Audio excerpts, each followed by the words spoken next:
Hello, today we're going to go ahead and go through the Blue Demon E6013 stick welding rod for steel and low alloy steels.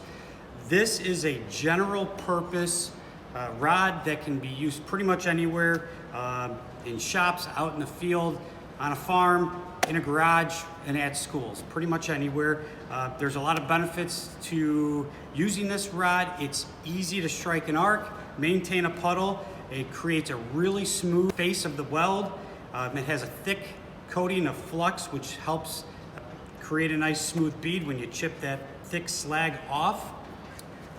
AWS categorizes this rod as an F2 rod, making it a fill freeze.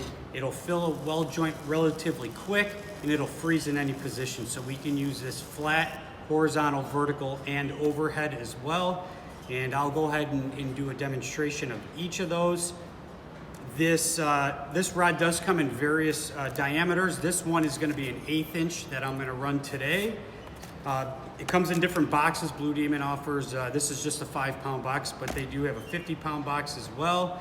And then this rod can be used on both AC and DC, DC positive and DC negative.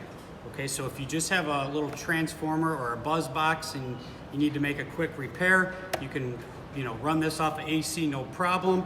Typically, we would choose DC negative for maybe some thinner materials and DC positive for some thicker materials.